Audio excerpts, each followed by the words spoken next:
You're about to see a moment that will challenge everything you think you know about kindness, courage, and how people choose to act when they think no one is watching. Picture this. You're standing in line at your local grocery store, phone in hand, just trying to grab a few things and head home. Nothing special. It's an ordinary afternoon. Then, out of nowhere, you hear a man raising his voice. He's agitated, throwing his hands up, demanding a response from the woman in front of him. She's not saying a word, only looking at him, visibly confused, eyes darting around, silent. And suddenly it hits you. She's not ignoring him. She can't hear him. She's deaf. But the man doesn't get it. Or worse, he does, and he just doesn't care. What happens next will restore your faith in humanity, or maybe make you question how we treat people we don't understand. Now, before we go any further, I want you to really think about this. Have you ever witnessed something that made you uncomfortable, but you didn't step in? Maybe it was someone being picked on, or treated unfairly because of how they looked, dressed, talked, or in this case, because of a disability. This story will hit you differently because it's not just about a rude man or a helpless woman. It's about what one stranger did, without saying a single word, that completely flipped the situation on its head and reminded everyone in that store what real empathy looks like. And here's the thing. By the time you reach the end of the story, you'll know exactly why people still talk about what happened that day. Why the footage from a random security camera went viral overnight. Why viewers just like you, across the US, shared, commented, and couldn't stop watching. You came here for the truth behind that powerful moment, and I promise, you're going to get it. Let's face it. The world moves fast.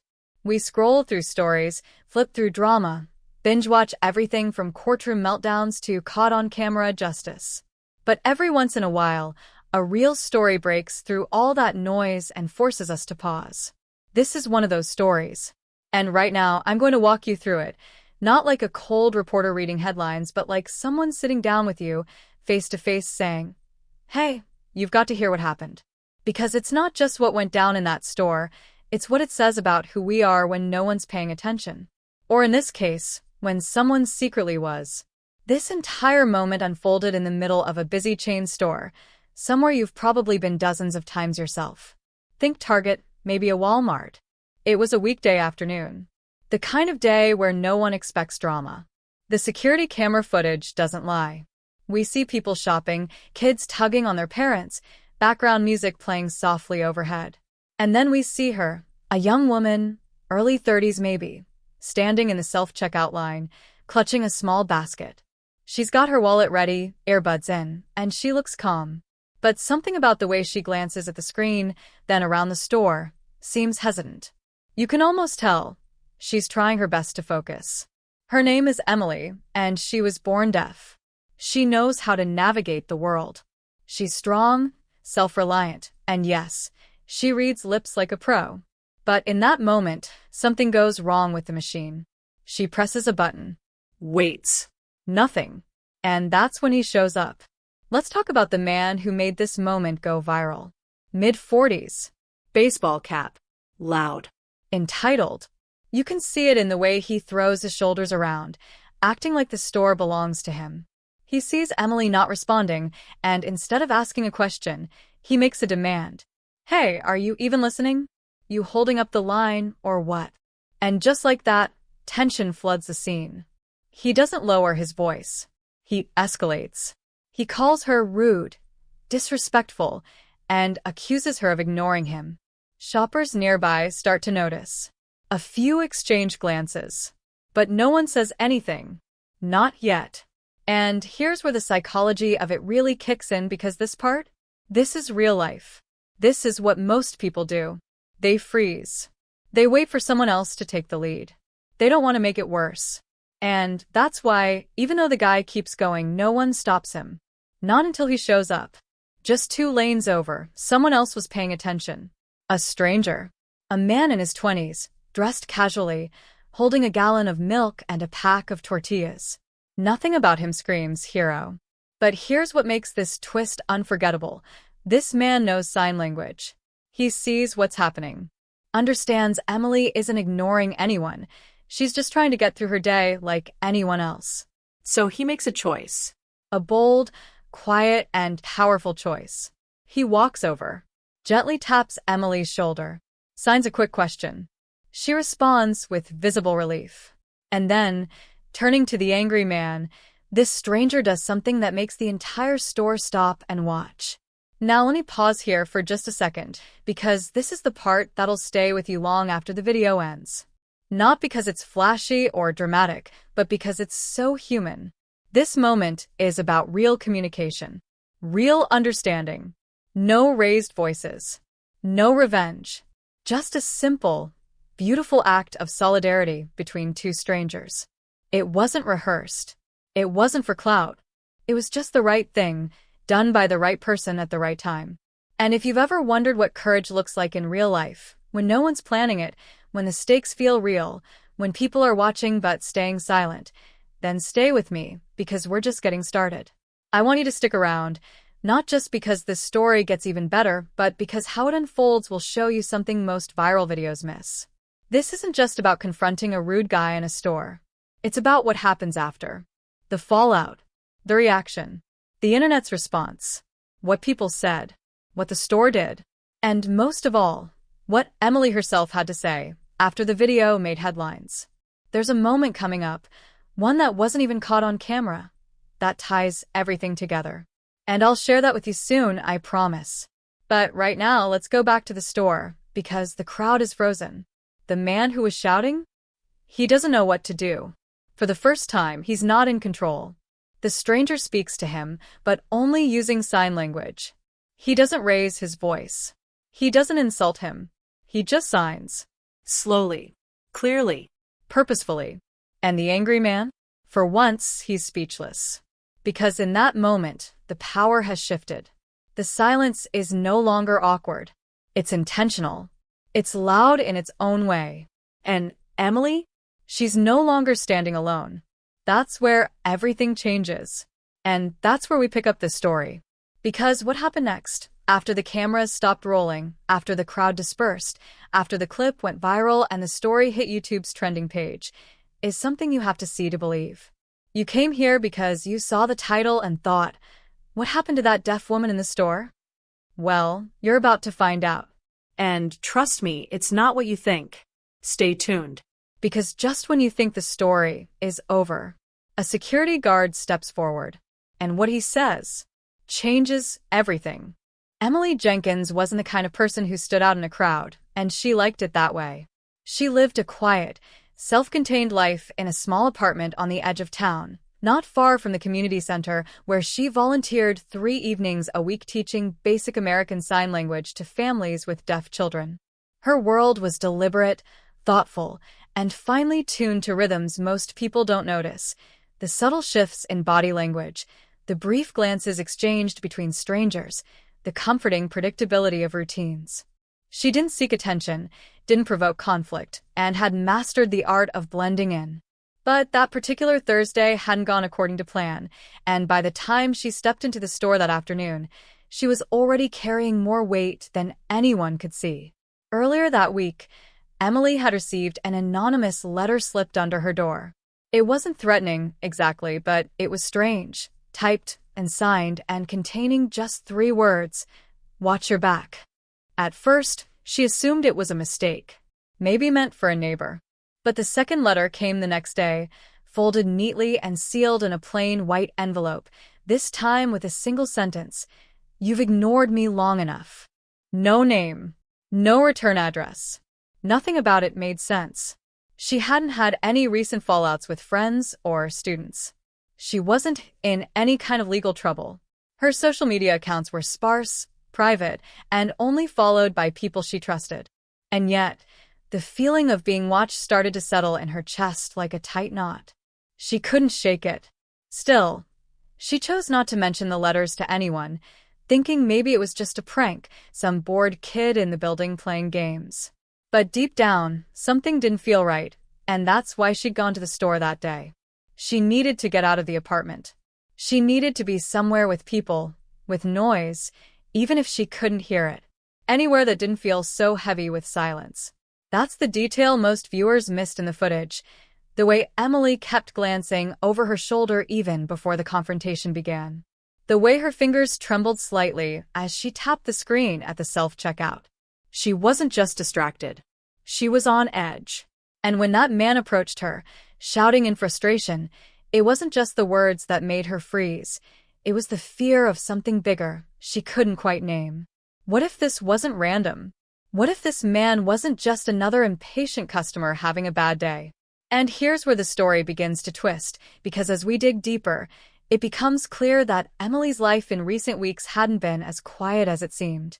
A few days before the incident, she'd met with her former friend and classmate, Jacob Landry, for the first time in over 2 years. Jacob was an interpreter she used to work with when she gave accessibility seminars at local schools. Their partnership ended suddenly, without much explanation. Rumors floated that they had a falling out over money, or that Jacob had developed feelings Emily didn't return. No one knew for sure.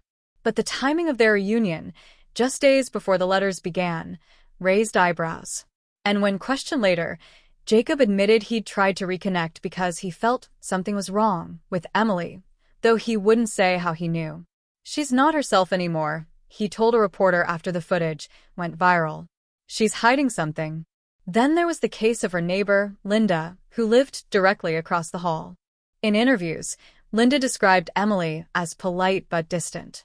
"She was always friendly in the hallway, but never talked much," Linda recalled.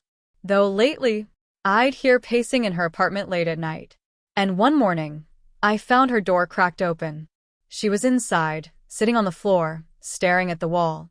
I asked if she was okay, and she signed something I didn't understand. Then she closed the door." It wasn't a dramatic detail, but it added to the unease. Was Emily simply overwhelmed, or was there someone causing her stress? The more layers we peel back, the more questions emerge. Emily's recent phone records revealed a number she'd called repeatedly, but never left any messages for. Investigators tried to trace it, but it led to a disconnected burner phone, which only deepened the mystery. Was it someone from her past? A relative? A threat? No one could say for certain. And then came the footage, captured not just from the store's security cameras, but from a bystander's smartphone, which exploded across platforms like YouTube Shorts and TikTok Reels, trending under hashtags like #DeafAwareness, #SignLanguageHero, and #CaughtInTheAct. Millions watched as the confrontation unfolded, and public opinion was swift. People hailed the stranger as a hero, but few paused to ask the bigger question: why did Emily seem so scared before anything even happened? And what about the man who started the whole thing, the one who shouted at her? His name was Mark Donnelly, and according to store employees, he wasn't a regular customer. In fact, no one could recall seeing him there before that day. Some speculated he might have been intoxicated. Others claimed he was agitated before even walking in. But a strange detail surfaced. When police followed up on the incident, they found Mark had no local address. His license was from out of state. And more alarmingly, he had a record, nothing violent, but a string of misdemeanor charges, including harassment and trespassing. Yet when asked if he knew Emily, he denied ever having seen her before. Still, something about the timing, the letters, the tension in Emily's body, it didn't feel like coincidence. It felt planned. Or, at the very least, not entirely random. As the investigation continued, a new figure emerged, someone only briefly mentioned in early reports, but who might hold more significance than anyone realized. A man named Ronnie, a former ASL student of Emily's who had recently been dismissed from the community center for behavioral concerns. According to other instructors, Ronnie had grown increasingly possessive of Emily, often showing up to classes he wasn't enrolled in and lingering after hours. When asked to leave, he reportedly grew angry, claiming she was misleading him and pretending not to understand his feelings. No official complaint was filed, and Emily never spoke publicly about it. But it added yet another name to the growing list of people with potential grudges, misunderstandings, or unresolved emotions linked to her. All of this, the former interpreter with unexplained concern, the troubled student who felt betrayed, the stranger with a criminal record and no ties to the store, the anonymous letters, it's more than just background noise. It's a web. And somewhere inside it lies the truth about what really happened that day. Was it a spontaneous act of cruelty, met with a spontaneous act of kindness? Or was there something more beneath the surface, something Emily hadn't told anyone? Maybe because she couldn't, or maybe because she didn't know how. What makes this story so compelling isn't just the shocking video or the viral hashtags. It's the growing sense that what we saw might only be part of the story, that there's a deeper mystery hiding beneath the surface. And as we explore what unfolded in the days after, we'll uncover even more questions. Because just when it seemed like things had calmed down, another letter appeared, this time addressed directly to the stranger who defended Emily. And its contents? Let's just say they changed everything. Emily didn't expect the letter to follow her. After the incident in the store, she'd done her best to stay quiet, hoping the viral storm would pass. The video, shared under tags like #JusticeForEmily, #SpeakWithYourHands, and #StopTheHate, had sparked a wave of attention she never asked for. Thousands of comments poured in, most supportive, praising the stranger who stepped in to use sign language and protect her. But beneath the sympathy were dark threads, trolls who questioned her story, claimed it was staged, or accused her of seeking fame. That wasn't Emily. She hadn't spoken to the media, hadn't responded to interview requests, and had even started skipping her sign language classes at the community center. She needed space. She needed answers. But the letter shattered whatever calm she thought she had reclaimed.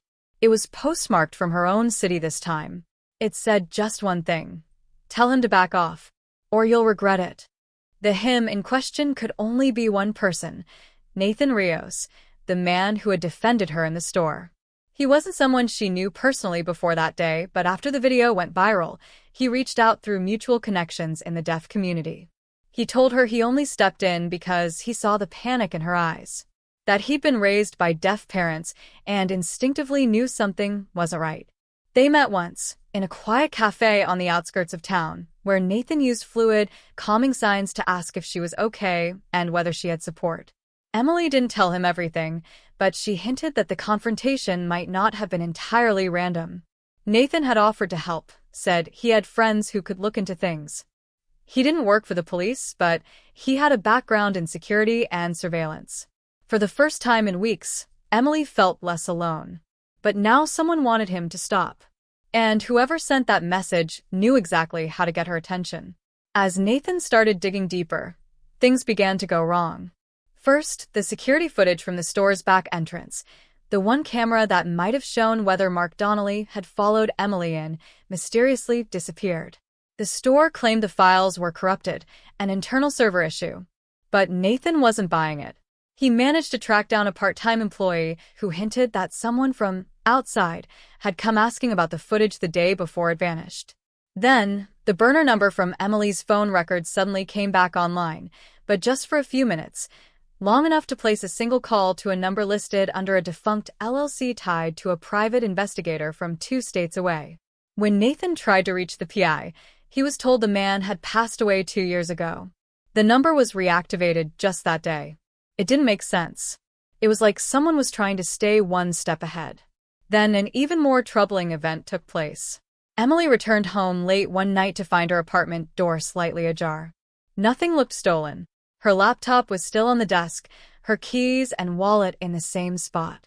But the letters, the physical ones she had saved, were gone. Just those. Not her journals. Not her mail. Just the 3 anonymous messages. She called the police, but with no sign of forced entry and nothing else missing, there wasn't much they could do. Could have been a neighbor, one officer offered. Maybe a prank. You should get better locks. But Emily knew it wasn't random.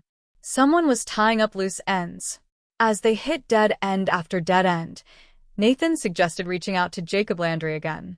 The former interpreter had been reluctant to speak after their awkward reunion, but maybe he knew something more than he let on. Emily hesitated. There had always been a strange undercurrent between them, some unspoken boundary they never crossed, and she'd never fully understood why. Still, she agreed to a second meeting. They met in a quiet park, far from the city.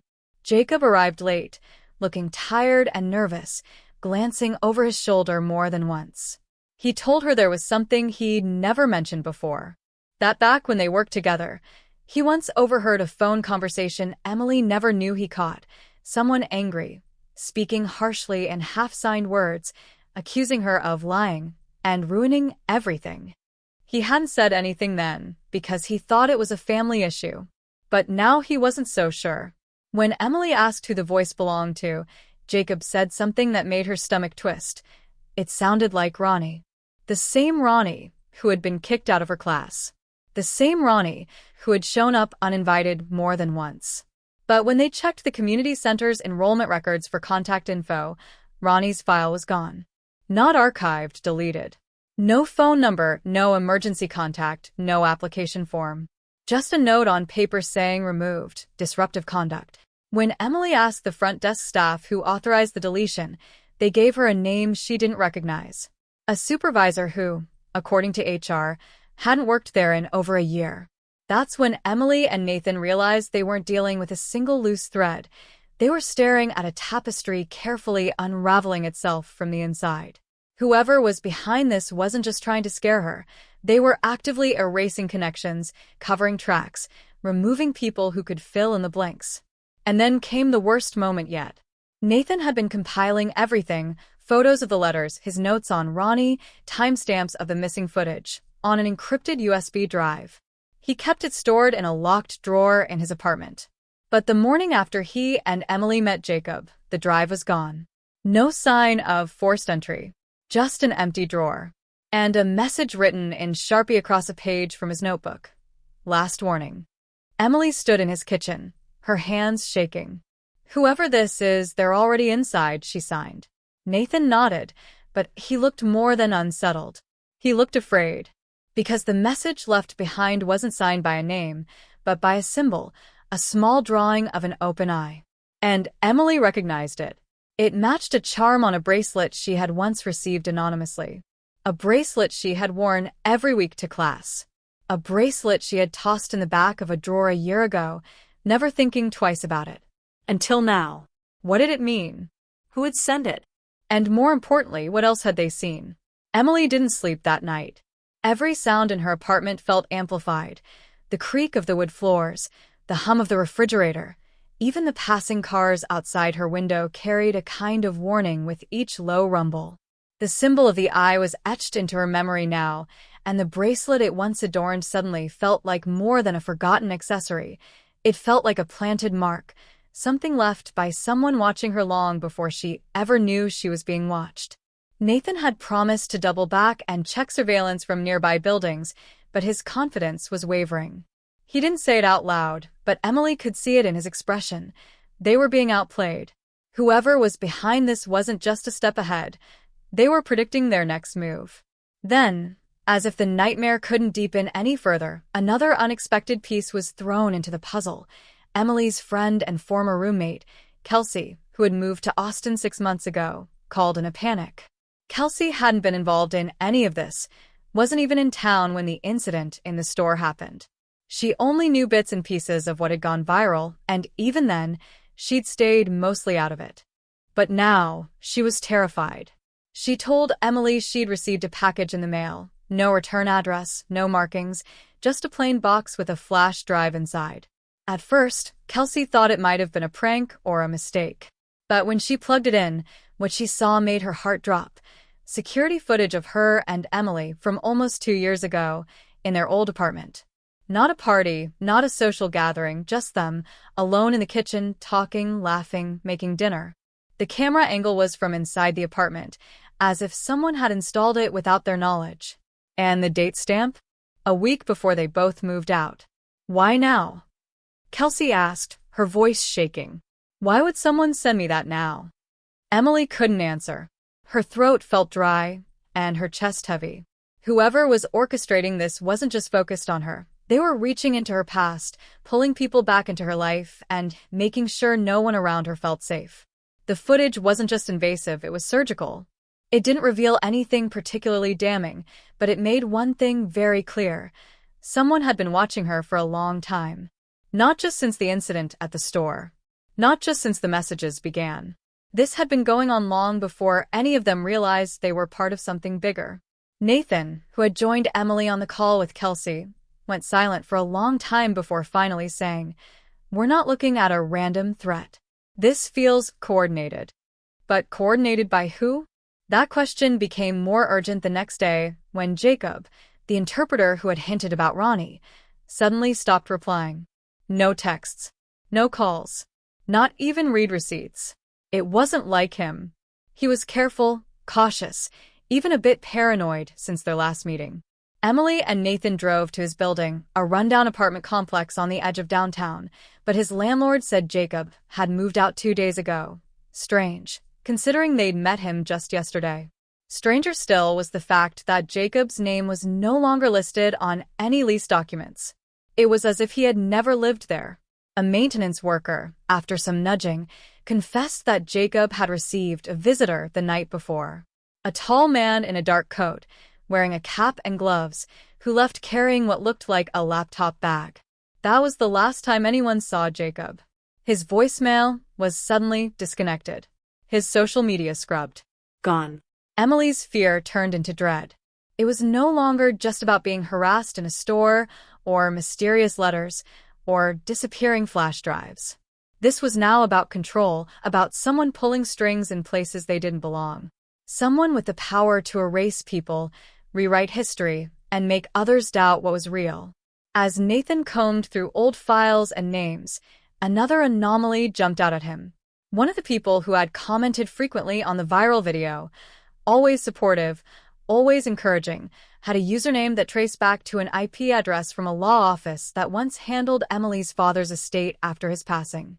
She hadn't thought about that in years. Her father had died when she was in college, and their relationship had been distant, fragmented by unspoken regrets and time lost. The law office was small, local, and had long since closed. But the fact that someone using their network was interacting with her content felt like a breadcrumb too specific to be ignored. When they finally tracked down the former secretary of the office, she confirmed something chilling. A man had come in, months after the estate had been settled, asking for Emily's old file. He claimed to be a family friend, said he needed to get in touch with her, and had lost her number. The secretary couldn't remember his name, but she remembered his jacket, a faded army green coat with a strange patch on the sleeve. She thought it might have been military, but it didn't look like any uniform she knew. When Emily asked to see the security footage from the office, the current building manager shrugged. That entire year? Cameras were out. Budget cuts. No footage to show. Nothing was connecting cleanly, and that was the most terrifying part. Every thread seemed to lead to a closed door, or worse, a door that once existed but had now been erased. Ronnie, Jacob, the bracelet, the camera footage, the drive, the eye symbol, it all pointed to something organized, but the deeper Emily and Nathan dug, the less sense any of it made. They needed help, but they didn't know who to trust. Every potential ally felt like a possible plant. Every revelation carried with it a second layer of doubt. Even Kelsey, who had always been loyal, now seemed unsure what to believe. Her voice cracked on their latest call. What if someone you thought was helping you, actually isn't? It was the kind of question that burrowed deep and refused to leave. It made Emily think about the first time she met Nathan, not just what he did, but how he knew where to be, how easily he'd found her, how quickly he'd offered help. She wanted to believe in him. She needed to believe in someone. But the game had changed, and as much as she hated it, she knew one thing for sure.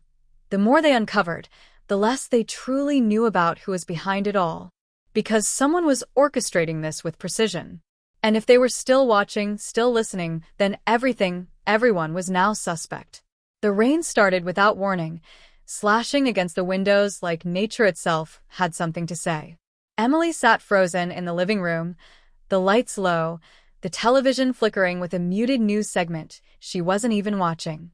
Her fingers trembled slightly as she held the worn photo Kelsey had sent earlier, a still frame from the hidden camera footage. It wasn't the image itself that shook her. It was what she saw in the background, something she hadn't noticed before, something Kelsey had missed too. In the reflection of the microwave door, faint but visible, was the blurred silhouette of a figure standing in the hallway behind them. They hadn't been alone that night. Someone else had been in the apartment. The realization hit like a punch to the chest. For the first time, Emily understood that this wasn't a mystery she could solve at a distance. It wasn't a puzzle waiting to be pieced together. It was a trap. And she had been walking deeper into it with every question she asked.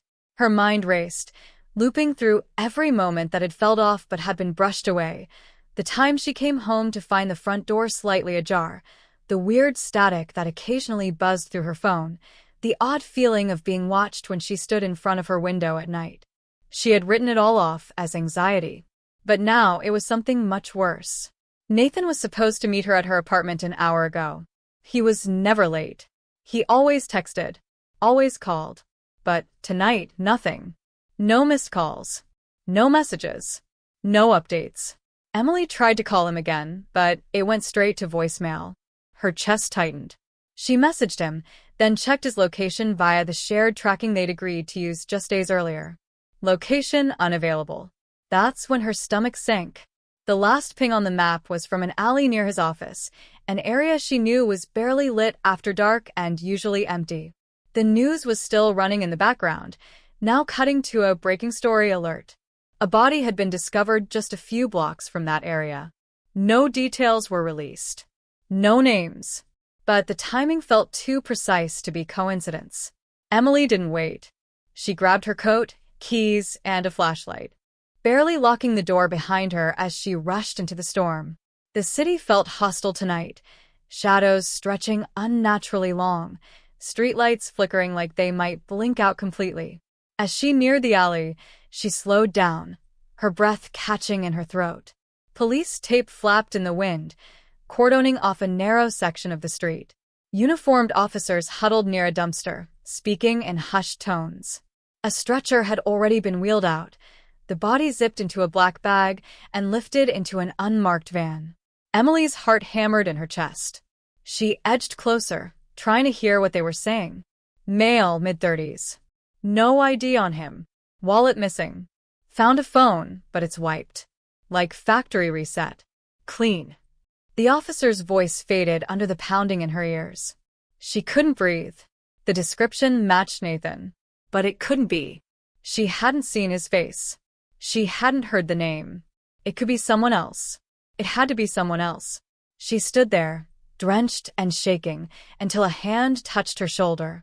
She spun around, ready to scream, but it was an old man, standing beneath an umbrella, his eyes shadowed and unreadable.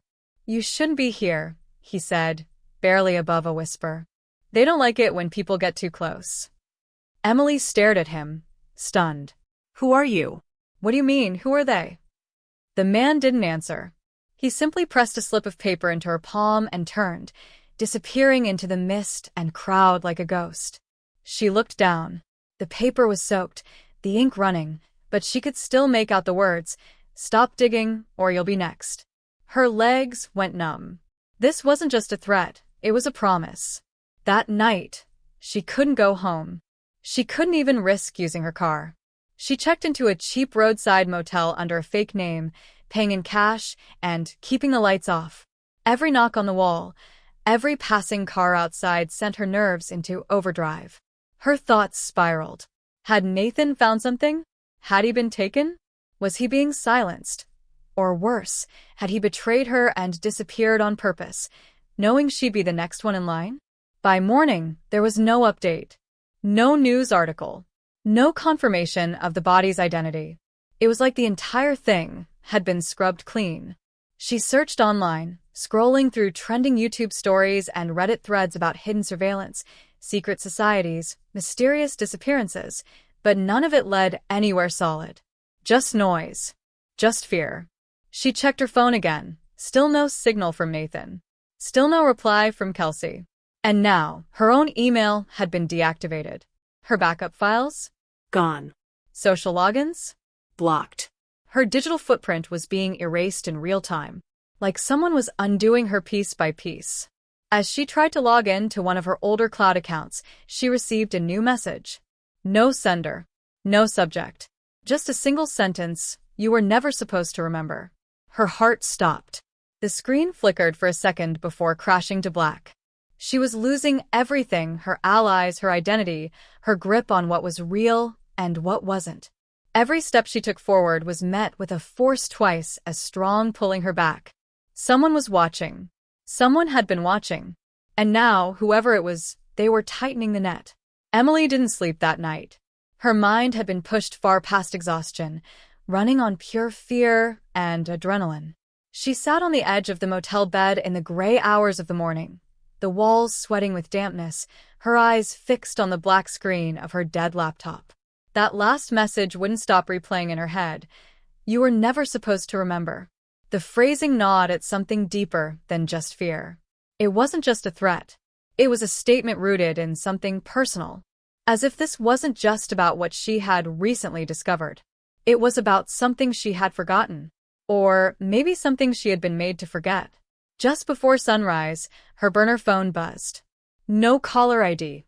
She nearly didn't answer, but something told her she had to. A familiar voice crackled through the speaker. Raspy, exhausted, but unmistakable. Emily, it's me. Nathan. She stood up so fast the phone nearly slipped from her hand. Where are you? Are you okay? I thought. I can't talk long, he interrupted, his voice strained, like he was whispering from a basement. They know. They've been tracking you through everything, emails, phone, even your movements. You can't trust anyone right now. But I saw the report. They found a body near your office. I thought it was you. They said. That was staged, he said sharply, to make you back off. But that's not the worst part. He paused. Kelsey, she's not who you think she is. The line went quiet for a second, like the signal had dropped. Emily's skin went cold. What do you mean? She's been working with them from the start. That footage she gave you? It's real, but it's not what you think. She didn't capture it, she planted it. To bait you in. To lead you exactly where they wanted. You're not the investigator, Emily. You're the subject. Emily's knees gave out, and she sat hard on the floor, trying to process what she was hearing. Kelsey, the one person who had seemed steady through all of this, who'd been helping her piece together the mystery, the one who had told her about the footage, the one who had shared the still image that sparked everything, had set her up? But why? She finally asked, barely able to breathe. Nathan's voice dropped to a whisper. Because you were part of it once. You helped build the program. You just don't remember. They wiped your memory after the test went sideways. That's why they're watching you now, because something triggered the old files in your head. You started asking questions. They can't afford to let you remember everything. Her mind spun wildly. She wanted to scream, to shout, to reject everything he was saying. But the feeling, that strange, persistent tug of familiarity when she'd first seen the footage, the way her instincts reacted faster than her mind when danger crept in, none of that was coincidence. Somewhere in her, those memories were buried, fragmented, hidden under layers of programming or trauma, or both. Her nightmares weren't dreams at all. They were echoes. Why didn't you tell me this earlier? She asked, her voice hollow. Because I didn't know, he said. Not until I saw the original files they tried to delete. Emily, this isn't about one incident. This is a system. They've been testing on civilians. Behavioral manipulation, memory suppression, even language distortion. You were one of the first volunteers, before it all went dark. You disappeared from public records for almost a year. When you came back, you had no idea who you really were. They gave you a whole new life. Emily felt like the air had been sucked from the room. She stood slowly, her thoughts crashing into one another like waves during a storm. What happens now? You have to find the other subjects. They're out there. I don't know how many, but if you can wake them up. The line went dead. Static. Silence. Gone. Emily stared at the phone, her pulse racing. For a full minute, she couldn't move. Couldn't think. Then, instinctively, she grabbed her bag, checked her surroundings, and headed for the door, but stopped cold when she opened it. Standing just outside, as if she had been waiting the whole time, was Kelsey, drenched from the rain, dark hair matted to her face, holding a cup of coffee in one hand and a flash drive in the other. "Morning," she said calmly, like nothing was wrong. "We need to talk." Emily didn't respond. She didn't have to. Her body went stiff, every cell screaming danger. But she didn't run. Not yet. Because if everything Nathan said was true, then Kelsey was the only person who might know the rest of the truth. And whatever was on that flash drive could either expose everything or bury it forever. Emily didn't invite Kelsey in, but the door seemed to open wider all on its own as the woman brushed past her, soaked and silent, placing the coffee cup gently on the cheap motel desk as if this were any other morning. The flash drive, however, never left her hand. She held it with a kind of reverence, or maybe it was control. Emily's fists tightened at her sides, her pulse echoing in her throat like a warning siren. Every part of her wanted to grab that flash drive and run, scream, demand answers. But a strange calm settled over her too, like her body had instinctively shifted into survival mode. She stood at the center of the room, barely blinking, eyes locked on the woman she once thought of as a friend. Someone who had stayed up with her all night sorting through corrupted video files and whispered theories. Someone who'd cried with her when the footage of the man harassing the deaf woman surfaced. But now that memory was tainted, twisted. And if Nathan had been telling the truth, then everything since that first moment had been a trap. "I need you to listen to me," Kelsey said softly, finally breaking the silence. "You're in more danger than you know. But it's not what Nathan told you. He's not who he says he is." Emily raised her voice without meaning to. "You lied to me. You led me into this. Every lead, every conversation we had, it was all curated, wasn't it? You were playing me." Kelsey didn't flinch. Instead, she sat down slowly, her expression folding into something that looked like regret, real or staged. Emily couldn't tell. Yes. "At first, I was following orders. They told me you were fragile, that your mind couldn't handle the truth all at once. They said you were showing signs of regression. But the more time I spent with you, the more I started questioning things. And when I found out what they did to you, I knew I had to make a choice." Emily didn't respond. She couldn't, not until the ground beneath her thoughts stopped spinning. Her hands trembled slightly, just enough for her to notice. She turned toward the window, the blinds still shut tight, casting faint lines of light across the carpet like prison bars. Then she spoke carefully. "What did they do to me?" "They erased you," Kelsey said simply. "Not just your memories. Your identity. The Emily I met was a shell built on top of the real one. Your life, your friends, your job, all of it was orchestrated. The footage you saw wasn't a random act of cruelty in a store. It was a memory trigger, designed to activate suppressed parts of your brain. It worked. You started digging again. And they didn't expect that." Emily turned sharply. "Why would they want me to forget in the first place? What was I involved in that's so dangerous?" Kelsey hesitated, and that hesitation said everything. "Because you helped create it. The manipulation tech, the language patterns that bypass cognitive resistance, this was your research. But then you turned on them. You tried to leak the project. That's when the reset happened." The words hit like bricks, dense, heavy, impossible to dodge. Emily staggered back, trying to connect the flashes in her mind. The papers, the rooms, the experiments. It was there, buried under layers of static and fog. A life she once lived, a truth too ugly to face head-on. But now it was clawing its way to the surface. And just as she started to believe Kelsey, just as a part of her heart began to soften into betrayal's ache rather than rage, Kelsey spoke again. "You have two options now," she said, standing up. "Option 1, you come with me. There's a safe house. I'll protect you. We'll dig deeper together. But quietly. They won't know. We might even find the other subjects before they do. Option 2, you keep chasing Nathan. And he will feed you just enough of the truth to destroy you. Not because he wants to save you. Because you're leverage." Emily didn't answer.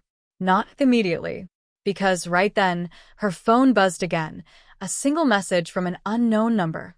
"I told you she would lie." It was an impossible moment. Who to believe? The woman who had clearly misled her, but was now showing signs of remorse? Or the man who'd vanished, faked his death, and offered terrifying revelations without proof? The air felt thinner in the room, like trust itself had been sucked out. This wasn't about right or wrong anymore. It was about which reality she could survive in. But Kelsey wasn't done. She walked to the desk, placed the flash drive next to the untouched coffee, and said one final thing before heading for the door. Everything you need to decide is on here. But once you see it, there's no going back. Then she left. Quietly, without slamming the door or looking back.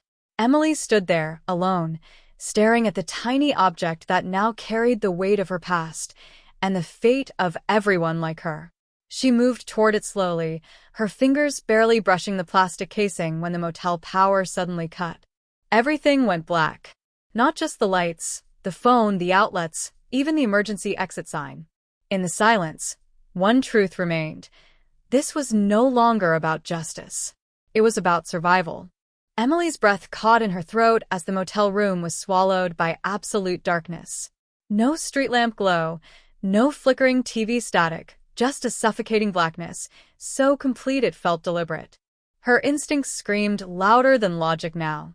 She grabbed the flash drive off the desk and stumbled toward her bag, feeling along the seams for the hidden pocket where she'd kept a backup burner phone. The cheap plastic buzzed in her hand just as it powered on, and she used its dim blue screen as a guide, throwing her essentials into the bag before creeping toward the window.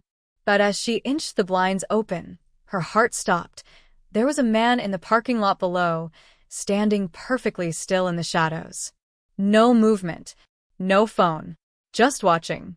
She didn't wait to find out who he was. She slipped out the bathroom window instead, clutching the flash drive like it held oxygen, and vanished into the rain. She didn't stop running until she reached an all-night diner several blocks away, one of those old, neon-lit places where tired truckers and night shift nurses gather like survivors. She ducked into a corner booth, ordered a coffee she wouldn't drink, and connected her backup laptop. For a second, she hesitated, staring at the tiny metal drive in her hand. Then she plugged it in. What loaded on screen didn't make sense at first. Lines of code, old research files with her name on them, transcripts of interviews she didn't remember giving. There were names, some redacted, some highlighted in red, and then, like a dam cracking, video logs began playing automatically. Not of strangers. Of her. But she was different. Colder. Calculating. She was presenting to rooms full of men in suits, explaining the effectiveness of cognitive subliminal layering in public media feeds. She watched herself smile as she described how deafness wasn't a barrier. It was an asset in predictive programming because of heightened visual dependence. It wasn't just about manipulation. It was about control. Emily's head spun. This wasn't a rogue research project. This was government-funded. Media-integrated. Everything from the harassed woman in the store to her own reactions had been engineered as part of an experiment that spiraled far beyond her lab. She wasn't the target. She was the architect. Until it seemed something made her turn. The next set of files included notes, encrypted emails, even a resignation letter. But the timestamps were all wrong. The events hadn't happened after the project. She'd tried to blow the whistle while it was still active. That's why they wiped her. Suddenly, the waitress appeared with a check, but her face, it wasn't the same one Emily saw when she came in. Her eyes lingered on the laptop a little too long, and the smile didn't reach her eyes. Emily closed the screen. Her hand slid into her pocket, wrapping around her phone. The screen lit up again. A new text. We said don't run. Now you've made yourself visible. Her stomach dropped. She left cash on the table and darted out the back, weaving through the alleyways. It wasn't just Nathan or Kelsey anymore. Her name, her face, her data, it had triggered something much bigger than she anticipated. She opened the files again as she ran, and that's when she saw it. A list of other subjects. Not theoretical, real names. Most were labeled inactive. A few were marked expired. But one file blinked yellow. Subject 47A, current anomaly. Known alias, Nathan Bell. Nathan wasn't working against the program. He was a failed subject. A loose end like her. That's why he was helping. If she fell, they'd come for him next. But at the bottom of the file, a new name chilled her to the core. Subject 47B, Handler. Alias, Kelsey Monroe. Kelsey hadn't turned. She was still in it. The remorse, the emotional story, it was a calculated reinforcement strategy. A psychological reset, intended to rebuild trust and steer Emily back into compliance. But something had gone wrong. Emily had resisted. And now she was a threat not just to the program but to the illusion it depended on to survive. Everything was unraveling. She stopped in the shadow of a boarded-up storefront, heart pounding as sirens echoed faintly in the distance. In her mind, pieces were snapping together like broken glass reglued with blood. She wasn't supposed to remember, wasn't supposed to question. But now, with every memory clawing its way back into focus, the one thing that burned brighter than fear was this. Someone had to expose the scale of this, even if it cost her everything. But just then her phone buzzed again. This time, a different number. A message in plain white text. "They know where your sister is." Her throat tightened. Her sister. The one she'd been told died in a car accident 5 years ago. She'd barely let herself mourn properly because something about it had never felt real. Now, even that was in question. Emily backed into the alley, her world spinning harder than ever before. This wasn't about escaping. Not anymore. It was about deciding what she was willing to sacrifice to burn it all down. The abandoned auditorium smelled of damp concrete and dust, the kind that clung to your lungs like a warning.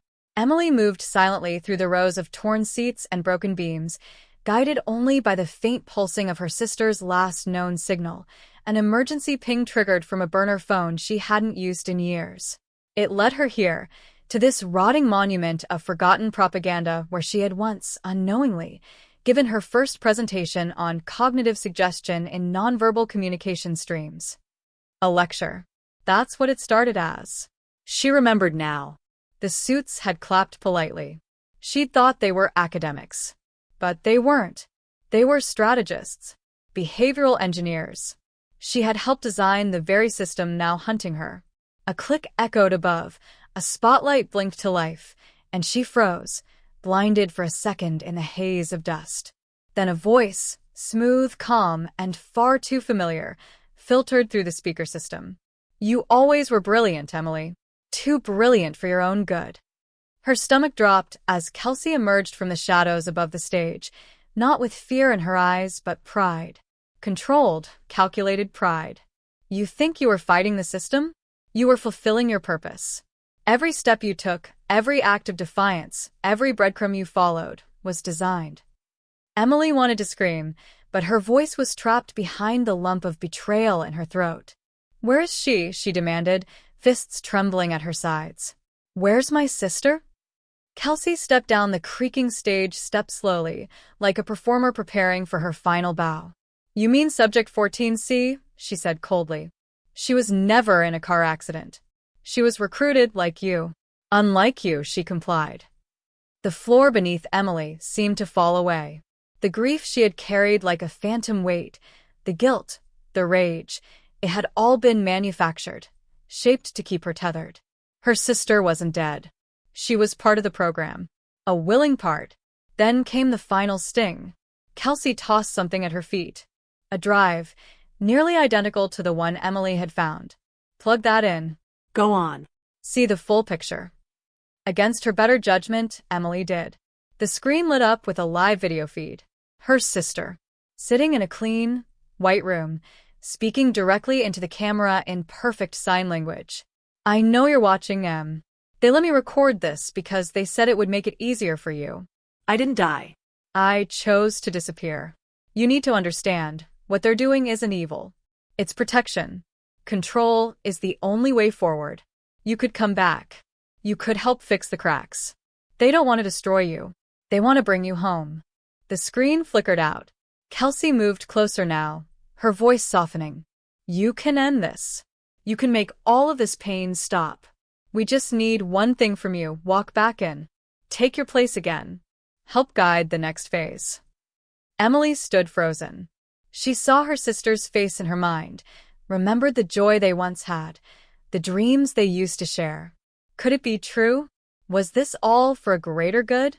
Was she the one disrupting peace? But then she looked again at the files, the list of expired subjects, the faces of people who had disappeared, manipulated, deleted like corrupt code. No. She hadn't seen justice. She had seen erasure. Her fingers moved to her own drive, now hot from being clutched in her palm. She had created a kill switch program, embedded with all the data she could recover. Once uploaded into the central system, rumored to be accessed through this very facility's underground vault, it would trigger a mass release of confidential documents, video feeds, and names. Truth. The kind that couldn't be taken back. "Where's the terminal?" she asked quietly. Kelsey's expression broke, just a flicker of panic. "Don't do this, Emily." But it was too late. She'd already seen the floor schematic scrawled on the wall in a forgotten maintenance corridor. She darted for the back exit, with Kelsey's footsteps close behind. Through crumbling halls and past locked doors, Emily found it. A reinforced room humming with servers and the rhythmic pulse of unseen power. She jammed the drive into the port and watched the files flood in. Behind her, Kelsey appeared, out of breath, gun drawn. Don't. "You'll destroy more than just the program. You'll tear down the world we've tried to keep together." Emily turned, her heart pounding. Then maybe the world deserves to see what it's built on. And then nothing. A moment of silence, so thick it rang in her ears.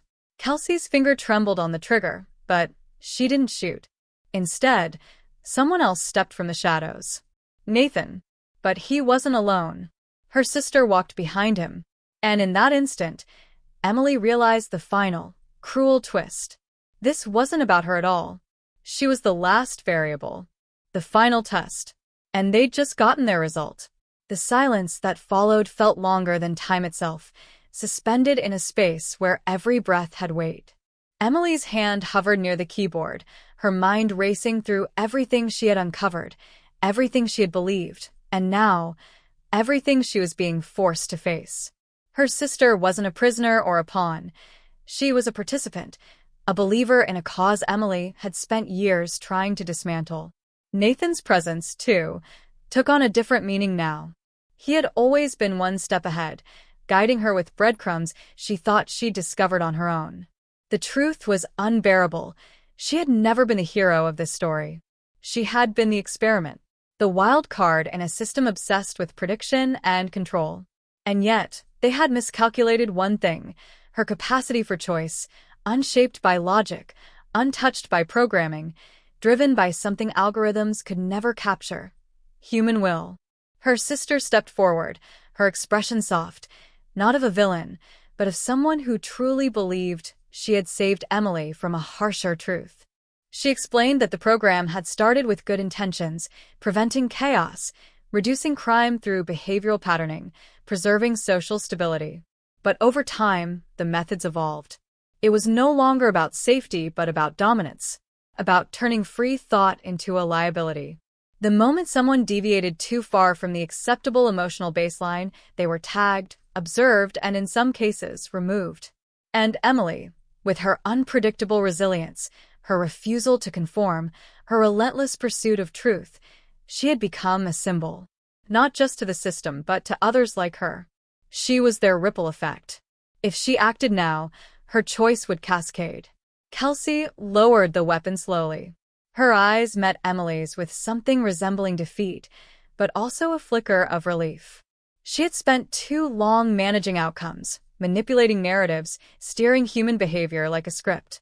Watching someone refuse the script, it was like watching fire touch water. Something pure.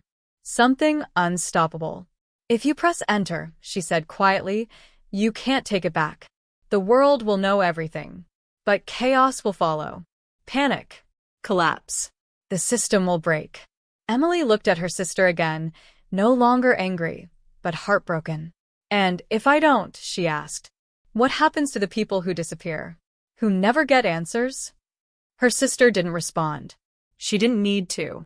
The silence was the answer. With trembling hands, Emily pressed the final key.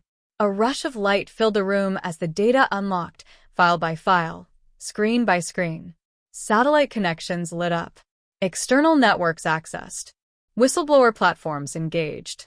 The truth raced out faster than anyone could stop it. Images of classified black sites. Audio logs of behavioral reconditioning. Video footage of manipulated court hearings, of civilians coerced into compliance. And names. Thousands of names, each representing a life rewritten or erased. It didn't matter if people believed it right away. It didn't matter how the world would react in the short term. What mattered was that now, no one could say they didn't know. In the days that followed, Emily vanished. Some say she escaped the country.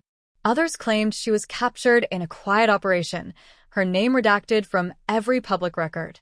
But then, messages began to surface, encrypted signals bouncing across the deep web, interviews leaked to underground channels, footage of activists quoting her final broadcast.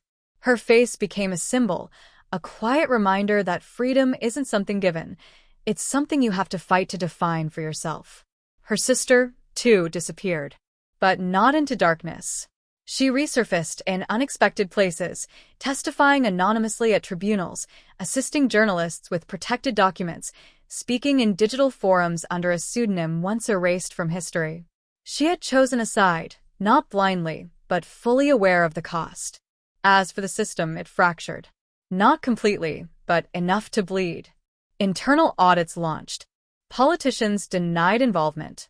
Some executives resigned under the weight of public backlash. Others doubled down, claiming the leaks were false, dangerous, destabilizing. But the truth had already taken root. And truth, once free, doesn't retreat. And then, long after the storm had calmed, a small cafe security feed captured a woman with short auburn hair and a leather satchel entering quietly, ordering tea in fluent sign language. She smiled at the server, thanked him with a nod, and sat by the window. Outside, a man sat on a bench reading a newspaper with no headline. Their eyes met for just a second. No words were exchanged, but the message was clear. The story wasn't over. It was only beginning.